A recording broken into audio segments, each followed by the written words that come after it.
Hi, this is Joe again with another movie review. And for this video, we'll be doing a kind of a classic film from 1984, which is Red Dawn. Where it was Patrick Swayze, C. Thomas Howell, Charlie Sheen. Also stars Jennifer Grey and Leah Thompson. Because yes, this movie both stars Jennifer Grey and Patrick Swayze 3 years before they do dance with each other, in the local movie. 3 years later. Of course, this movie, of course, you gotta be like Green Dead. That's another storyline of this film. This film stars it's basically the UN pretty much collapses. As a matter of fact, it should collapse because it's a piece of shit organization, and communism is going to take over most of the countries on the planet. And the United States decides to stand on, on its own, like Switzerland, being an independent country and not uh, align itself with anybody. Until, of course, the fateful day when Russian and Cuban forces invade the United States. And they invade, of all places, Colorado. And they invade a small town in Colorado, and they actually to us pretty much right away within like the first 5 minutes. And Patrick Swayze, C. Thomas Howell, Charlie Sheen, all the friends are in school, and they were in a history class or an English class, and a black teacher and you look out the window, and it has a big panoramic window, and you see these paratroopers coming down. Oh crap! And he goes, oh crap! Maybe these guys were thrown off course or something. And he goes, hey friend, what's the deal? And of course they drew the gun and they shot the teacher. Of course, just like in horror movies, the black guy got it first. And of course, that's when they actually started. And of course, they started invading the troops started invading the school and was shooting everybody who was coming out of the school. And Patrick Swayze, I think C. Thomas Howell playing his brother, trying to see a bunch of their friends got into this pickup truck and they drove to a store like a couple miles away. Got all the gear they could get, gear and all the food they could get their hands on. They go into the truck and they drove up into the mountains while the Russians and Cubans, because they formed the bond, and they had an agreement and they decided to invade the United States because Cuba was taking over all land in South America, and the Russians are helping them to do that. So they said, "Oh, let's invade the United States." So that's what they're doing, and of course, this little group of high school students starting to fight back. Of course, because they fought back, pretty much all their parents end up getting either captured and or killed, in the film, and they were fighting against the Russians, from the mountain. And occasionally, they were told by parents or other people in the town, said, "Look, don't come in, and look, the Russians are looking for you." And it's Russians and Cubans. And meanwhile, they came a couple of times into the town and then start fighting back with the Russians, and they lost a couple of the kids. Kind of actually getting killed. And of course, they used the name Wolverines, which is the name of the team's, high school team's nickname with Wolverines.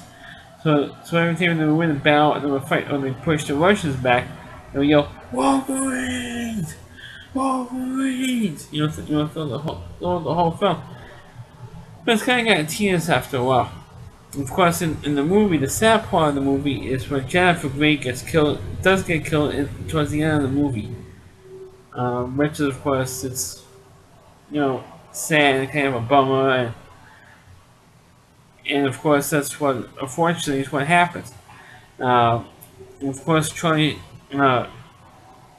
of course, by the end of the movie, only two of them actually live by the end of the movie. There's Leah Thompson and I forgot who the other guy's name is to live at the end of the film. But talking about everyone else dies in this movie, but was not really sure what happened to Patrick Swayze's character at the end of this film, because his brother ends up getting shot and he ends up dying in Patrick Swayze's arms. He goes, "Oh, I'm tired of fighting already." He's been fighting for months, like a year and a half, 2 years. over the course of the movie. He says, "Oh, I'm so tired. I'm so tired," and you never see them again in the movie. And at the end, you have Leah Thompson narrating about a group of students in the beginning of World War III. Because apparently it does start World War III in this film. So a lot of films, around that time, they're actually supposed to be storing like a World War III scenario. War Games was one. Red Dawn was another one, and there was also a TV movie which I previously reviewed along with War Games called The Day After, which of course starts World War III. Same thing here. This time it's World War III, but this one has the blood and gore of a Rambo movie. Uh, but but this movie was a very very good movie, even though the ending kind of leaves you hanging as to what's going to happen. Is this the end of the war? The animation will eventually was end, and sort of this one, but you don't actually see what actually happens at the end of the movie. It kind of leaves you hanging as to what happens with the war, if it's going to continue, if it's ending, what happens with Patrick Swayze's character, if he's going to continue fighting, or if he ends up getting killed, or if he got captured.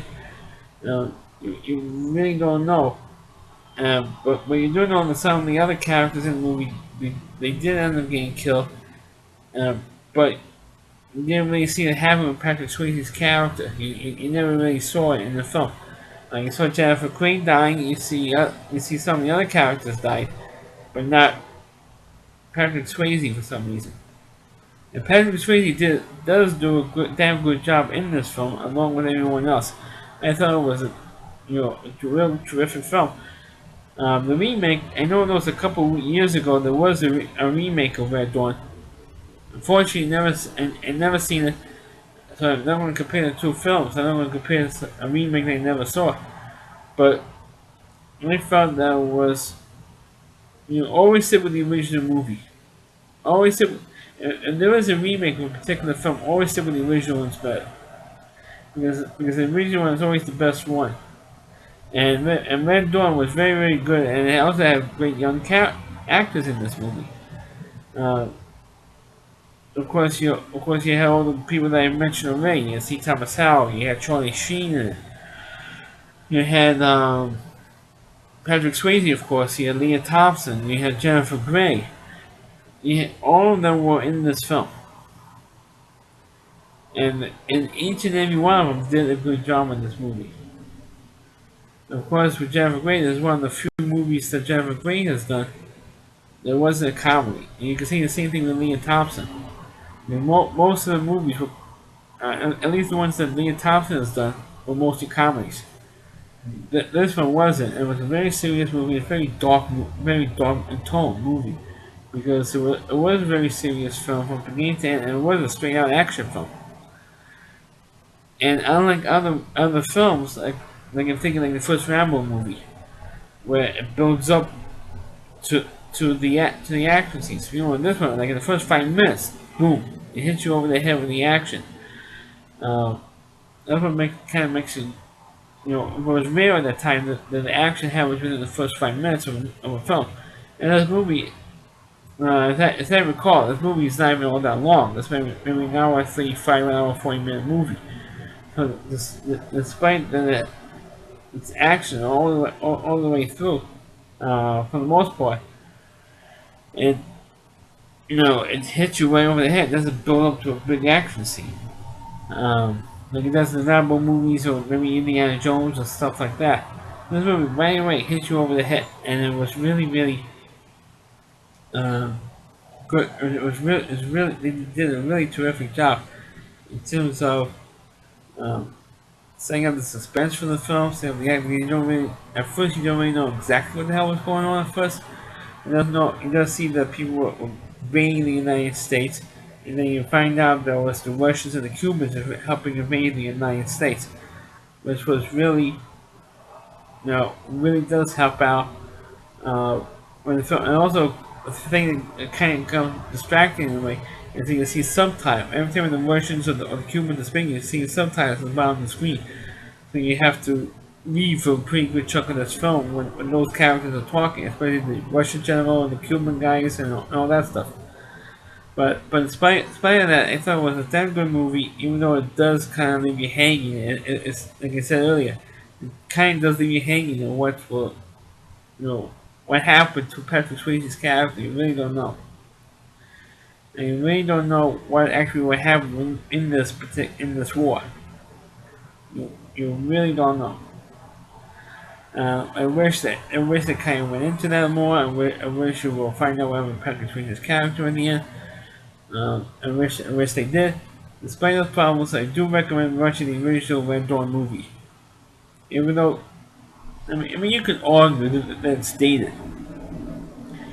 because it is a 31-year-old movie, and of course, the main fact is that Patrick Swayze is no longer with us, and it is one of his early roles that he did that he did.